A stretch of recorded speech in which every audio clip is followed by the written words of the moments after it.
Broadcasting from Park Avenue West, you're watching WMFD Television, Channel 68.1, Mansfield. Maybe an hour after we got the message that we lost Danny, Danny's sister said to us, we were all crying, and she says, "What do we do? What do we tell people?" And I'm like, "Baby, we got to tell them the truth. This is nothing that can be hidden, because otherwise the suicide will win."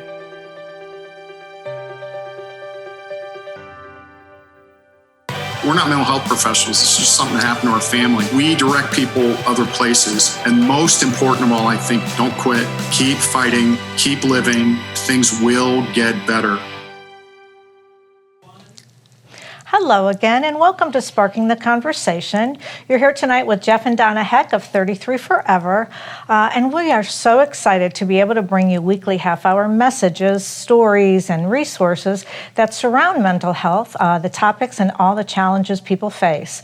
Our show's purpose and hope is to provide both information and inspiration, making conversations about mental health the norm. Dennis Baker is the Executive Director of the Mansfield Urban Minority Alcoholism, Drug Abuse Outreach Program, UMADAOP, and he spent 27 years with the Ohio Department of Rehabilitation and Corrections before retiring in 2007 as Deputy Warden of Special Services at Richland Correctional Institute here in Mansfield. Now, Dennis has been the Executive Director of Mansfield UMADAOP for 13 years, and his vision for the agency is to become a cornerstone of the community by providing a life-changing program for local residents. Dennis and his wife Cynthia have 2 daughters, 3 grandchildren, and 2 great-grandchildren. And we're glad to welcome you to Sparking the Conversation tonight. Yes. Dennis, thanks for being with us. Thank you for having me. It's exciting to talk about another really important community resource that we have. And I know that there are a lot of people in our area, because Mansfield UMADAOP's been around quite a while. But I'm not sure that our whole audience really is familiar. So could you tell our audience kind of briefly, what is Mansfield UMADAOP, what does it do, and then we're going to get into some of the details of that program. Certainly. First of all, that acronym stands for Urban Minority Alcoholism and Drug Abuse Outreach Program, where there are 11 such agencies across the state of Ohio. We're very proud of that fact. We came into existence through legislation by our founding father, Senator William Mallory, Representative William Mallory, who also was the founder of the DIP program. So what we do at UMADAOP is we focus on our primary staple is adolescent prevention, which means we work with our local school communities providing prevention, AOD, alcohol and other drug prevention services. We also do summer camps. We do after-school programs. We do anti-bullying programs. And that's how we started out. As the years progressed and drugs became more prevalent in our community, we became involved in alcohol abuse as well as drug abuse treatment. So about half of those agencies do not only prevention, but do drug and alcohol treatment. Here in Mansfield, we, of course, do prevention. We're in all the city schools, so we have staff that work along with the teachers who monitor meals, provide mentoring, do after-school programs. Recently, during the pandemic, we served meals. Our staff couldn't go into the schools, so our prevention staff actually supervised and helped deliver over 500 meals a day to local kids who were doing online schooling. You told us about that as we were getting ready for the show. I was just thinking about, after we talked, I was thinking about what an undertaking that must have been. You're doing 500 meals every single school day for those kids. But were you making the meals, or were the schools? No, the school made them. Okay, we picked them up and delivered them. And did all the traffic. And we purchased the vehicles to actually. Didn't you have to rent vehicles for that? Because no, we actually purchased a couple cargo vans. Yeah. Still trying to get my money back from someone. Well, I didn't mean to interrupt you, but I was just so struck when we talked, Dennis, as we were prepping for the show about that undertaking. What a big undertaking, and what a difference that made. Well, yeah, it made a difference, and also gave my staff, those that work prevention, an opportunity not to be laid off, but to continue working. But our main staple is probably medication-assisted treatment, part of our outpatient treatment services initiative. We serve 250, 300 clients on a regular basis. When I first got here to Mansfield, UMADAOP, I was very familiar with them because I had worked with them a lot while I was dealing with my job in the prison system. And when I first got here, we had a staff of 4, and I quickly got rid of all of them and retooled the place. And it took quite a long time to bring it to where it's at now. Now we have about 45 staff that work for us. We have treatment staff, we have prevention educators, we have doctors, we have nurses, we have reentry specialists, people that go into the prison and work with people coming back home. So we have community health workers, so we do a myriad of services that are focused on people trying to help themselves make a new start, make a new difference. Tell me about the prison program when they leave prison. That was very interesting to me. Yeah, we have a program that's actually done statewide. In the UMADAOP, we call it Circle for Recovery Ohio or Circle for Reentry Ohio. And the whole purpose is for our workers, and I have 3 of them who go into the prisons. Just so happens we have a couple prisons right here in Mansfield, Mansfield Correctional and Richland Correctional. They actually go into the prison, make contact with people going home within 6 months, and do programs. We do some evidence-based programs there in the prison. We use a curriculum called Creating Lasting Family Connections. It's an evidence-based program. And the idea is to create a bond, a relationship with those people as they get ready to come out of prison. And wherever they may go in the state of Ohio, we have a UMADAOP in that area who can pick those people up and help them with their journey. We try to help them with social services need, get them prepared for job interviews, try to attach them to resources in their various communities. So we're very busy dealing with the ex-offender. We also have some housing. We're in the process of making one of our houses a home for ex-offenders coming back to the community. We have 6 sober living houses that people on our program can actually live there as long as they stay clean.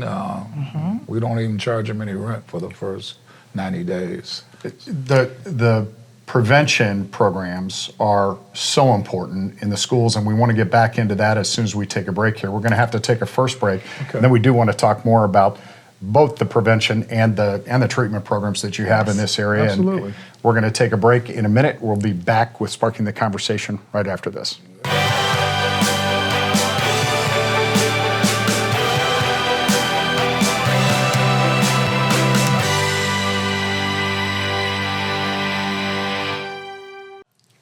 Welcome back. We're here at Sparking the Conversation with Dennis Baker of UMADAOP, and he has been sharing some incredible options for treatment and support. And we were discussing treatments. Can you tell us what types you have? Because there's a vast amount, yes. And maybe just a little synopsis if people are looking for some sort of treatment. We provide outpatient treatment services, and that entails individual counseling, group counseling. We do medication-assisted treatment. We have a couple doctors who write prescriptions primarily for drugs that help with one's withdrawal symptoms. We do driver intervention programs for people who have their first OVI or DUI, and it's an alternative to jail, very popular program. So it's like a weekend program. It's a weekend program. They actually have one this week. Treatment is, we also have a community health worker who works right along with our clients, try to help them with their social service needs. For those who have mental health issues, we try to refer them out to a couple of our partners in the city. We have social workers who identify mental health problems. We don't work with them directly as far as mental health therapy.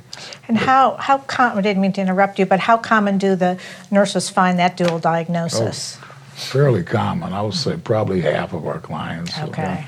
At least a third, Diagnosable, probably 20%. Okay. But you see the problems as you work with clients in their therapy sessions and individual sessions. You see that come alive. Dennis, one of the things we talked about as we were preparing for the show too was the urban minority as part of your organizational name, and I know your mission. You talked about some specific challenges sometimes working Yes. in the minority community Yes. with treatment. Yes, we're housed right in the middle of a heavily African American urban populated area here in Mansfield. But interestingly, the majority of our clients who do outpatient treatment services are Caucasian, and it's very difficult to get African Americans engaged in treatment. So we're trying to do some creative things as far as outreach to try to get people more involved in treatment and break the stigma. It's a stigma amongst the African American community that, you don't want to share all your secrets. Right. Treatment means you have to give up a lot of stuff. You have to tell your story, and a lot of people don't want to do that. But it's increasing, and I'm very encouraged about what I see as far as getting more African Americans involved in treatment services.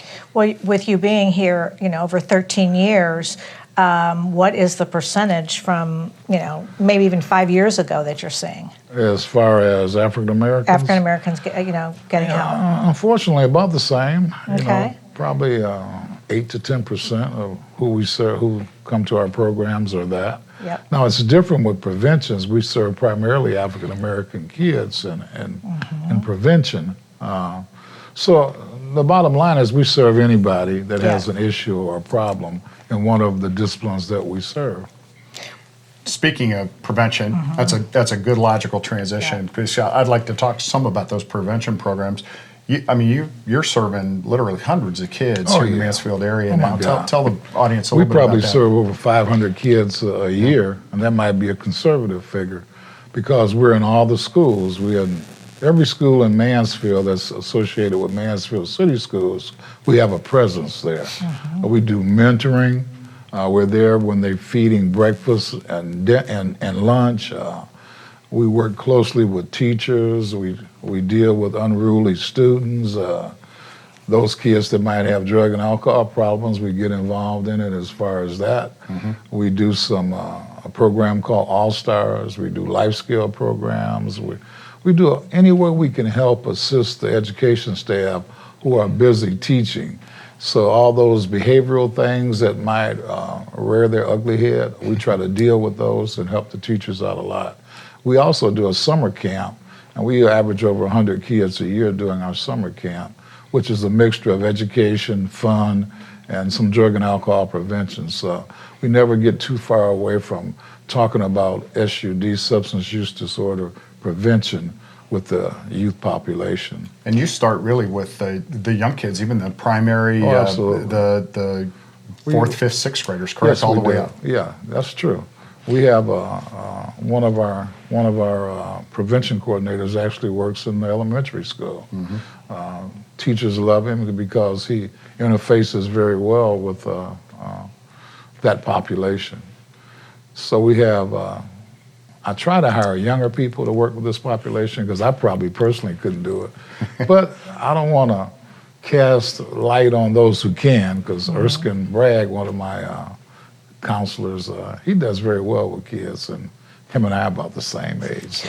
Well, it's a service that you're doing, and a service to these kids, and a love for them, and that's what they see. Right. But we're going to have to take another break, and when we get back, we want to talk a little bit about hope and what you see for our community. So we'll be back with Sparking on the Conversation shortly.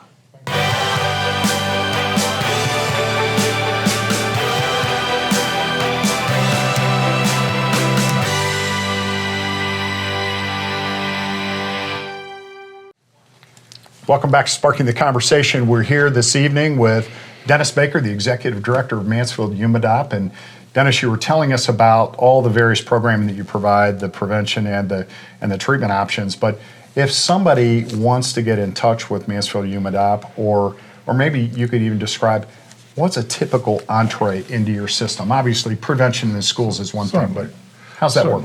Be glad to tell you. First of all, let me just share with your audience, treatment does work. And how you can access treatment through our agency is through our website, MansfieldUMADAOP.com, or you can come in person to 39 Wood Street. That's our assessment center where we take new patients in. Or you can call us at 419-525-3525 and just ask for help, and somebody will be there to assist you with the process you have to go through to get involved in one of our programs. How do those folks find you typically? What's a normal way that people do come to you? Is it self-referral? The number one way is word of mouth. Yeah. But we get referrals from the courts. We get referrals from children's services. We get referrals from attorneys. So it's a referral business, and it's a word of mouth business. And we do advertising also. So we try to get our name out there so people will know who we are. If people talk to people engaged in our services, that's a home run because we know we provide good services. We're a caring agency. We try to give it a family feel to it and a caring feel to it. Well, I believe, just the woman here talking, you're very relaxed, you're very calm. And if somebody hadn't had any type of a treatment disorder coming to you, I can just see the calmness that you'd bring to bring hope to them. Well, thank you. We don't look down on anyone. I know. It's all about love and acceptance. And Exactly. And what do you see with, we talked about hope before, and I know the hope that people have is just making the first step, but what do Right. you see with our community? Well, one thing I've been preaching to our clients, get vaccinated. This COVID, we don't know if it's going away or not, but, do all you can to stay safe, not only for yourself, but for your family. I have tremendous hope that we can reduce some of the stigma in the African-American community and get more African-American adults and children involved in treatment services. I'm excited about the future because my profession now is drawing a lot of attention because there's a lot of trauma and addiction going on in not only in the Mansfield, but the entire world. So we're proud to be on the front line fighting that battle to try to reduce the stigma as well as treat those who have an addiction to drugs and other substances. I think one of the things you said to us maybe on a break just a little bit ago was, and I think it's a really important thing to say, which is, number one, you already said treatment works, but sometimes it takes time after time after time until some of it finally sticks. Oh, absolutely. My mental health board director here in Mansfield, Joe Trelion, makes the statement that it takes a brain that's been addicted 18 to 24 months to heal. And I've witnessed that in my work in the last 13 years dealing with those who are addicted. So it's just a matter of just hang in there, hang in there. Yeah. It helps that other people who have walked those same streets know your journey. Yeah. So we have staff that understand your journey, and we're here to help you. I think that's an important part of it too, which is that when they come to an agency like yours, I know you work with folks who've won the battle or are continuing to fight successfully the battle, and that makes a big difference to folks coming into your agency. Absolutely. Absolutely. It's critical. Who better to provide that opportunity than the one who's walked down those streets? Absolutely. Well, that's where mentorship is such an ideal thing, and especially when you're struggling and you're working so hard. Absolutely. So. Dennis Baker, thank you for being with us tonight. You. I was here on Sparking the Conversation. It's been great talking to you, and we appreciate it. Thanks for sharing with us about Mansfield. No problem. We appreciate Thank you it. much. We'll be Bye-bye. back with our memory moment here in just a minute, right here on Sparking the Conversation.